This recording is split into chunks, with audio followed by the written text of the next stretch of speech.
AutosForSale.com.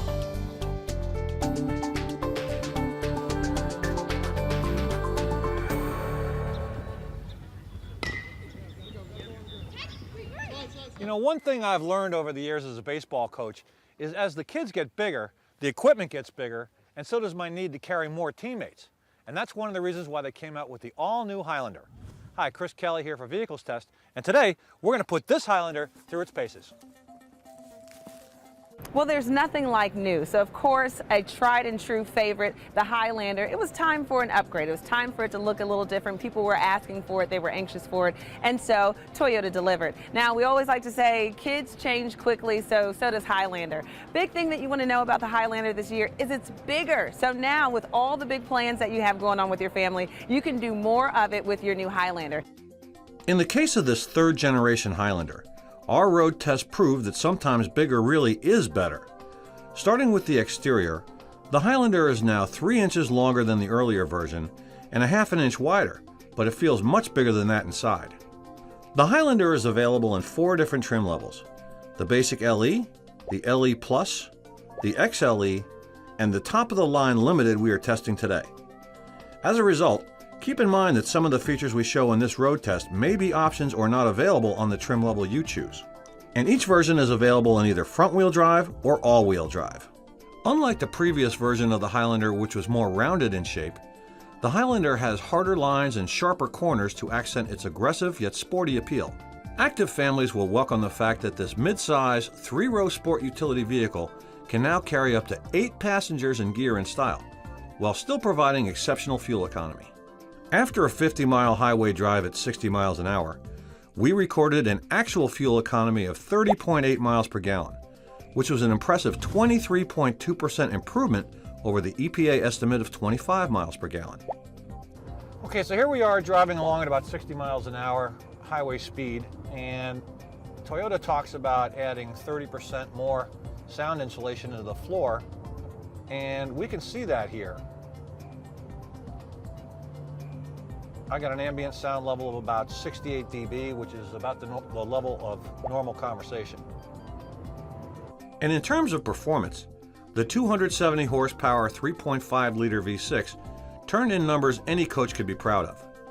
It went from 0 to 60 in just 8.1 seconds and had a 50 to 70 mile an hour passing time of just 3.8 seconds. From a standing start, it covered the quarter mile in 16.3 seconds, doing a top-end speed of 91.2 miles an hour at the end. This is the standard power plant for the LE Plus, XLE, and Limited, while the LE comes standard with the smaller 2.7-liter 4-cylinder. In addition, the Limited Edition is also available in a hybrid version, which we'll cover in a separate video. Okay, this is our live drive of the acceleration. Here we go. 0 to 60. There's 47 already. 60, boom, right there. All right, we're gonna try 55 to 70 passing time. Here we go. 61, 62, 63, 70, right there. That was about 3 seconds, which means you can really get over and get around a truck pretty quickly in the Highlander. All right, we've just finished a really rough winter here in Connecticut, and the road is littered with potholes. I've actually been looking for potholes to hit to see how smooth this car is. It's remarkably smooth and quiet too. Now, let's check out some of the key improvements in this new model. Starting right up front, the Highlander's hood now merges into a redesigned grille with wraparound headlights and chiseled fenders for an aggressive look. You can clearly see some of the differences here when we look at the second generation Highlander versus this new one. And one nice touch we really appreciate is the windshield wipers with de-icer. It's great to have during a brutal winter. Moving now to the rear, there are also a lot of changes back here as well. You can see the redesigned spoiler for better aerodynamics, and the back hatch can be programmed to stop at any point during the lift, which is great if you have a garage with a low ceiling. The taillights have also been redesigned to stand out more, and even the side mirrors with turn signals are new for better aerodynamics. Roof rails are also sleeker, and the moonroof really opens things up in the cabin. It's available only with the Platinum package on the Limited, but well worth it. So now that we've checked out the exterior body styling, let's take a good look around on the inside of the car. The action starts right here at the driver's seat. On the Limited, that means you get an 8-way power adjustable driver's seat with memory and a 4-way adjustable power seat for your front row passenger, all leather trimmed. And Limited models also get wood grain pattern trim on the dash and doors. Speaking of the dash, our model featured a large speedo on the right, a matching tack on the left, and a multi-information display between them.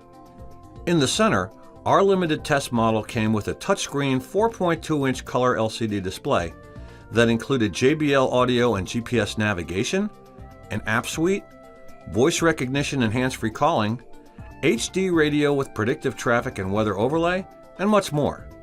In other words, this 8-inch color display is a real powerhouse in terms of command and control of this vehicle. Just below that, there's the dual zone climate controls, which sit just above a big open storage locker that's perfect for sunglasses, cell phones, and other smaller items you want to keep handy. For bigger items, there's this huge 24.5-liter roll-top center console that can stow even a full-size lady's handbag inside. Now here in the second row, this is where things really get interesting. Our Limited model came equipped with 2 captain-style seats as standard equipment on the Limited. These seats come with a handy flip-up tray so the kids don't have to eat their fast food out of their laps, and they can even be heated if you get the Platinum package on the Limited. The second row also gets its own climate controls here, and we found it very easy to walk between the two to get to the third row. You can, however, opt to have a 60/40 bench seating here for 3. In this case, the seats slide, recline, and fold flat for the ultimate in cargo and crew capacity, meaning you can seat 8 team members in this configuration. Window shades are also a nice option here, especially if you have very young players in car seats who wouldn't enjoy the sun beating down on them during a long drive to the game. And like the second row, the 3 seats in the third row also recline, slide, and fold flat, and they even have headrests, which is an unusual nice touch back here. And when it's time to haul a lot of gear out to the field, the Highlander delivers with 83.7 cubic feet of storage when the second and third row seats are folded flat. And in case you'll be taking the team to the lake and bringing a boat with you, the XLE and Limited editions have towing capacities of 5,000 pounds. And in terms of keeping the whole team safe, the Highlander comes standard with 8 airbags, latch child seat restraints, and Toyota's Star safety system that includes vehicle stability control, traction control, anti-lock brakes, electronic brake force distribution, brake assist, and smart stop technology. So at the end of the day, we really appreciated the extra room you get with the all-new Highlander. It's got seating for 8, great fuel economy, top-of-the-line features, and you really can't ask for much more than that in a luxury SUV.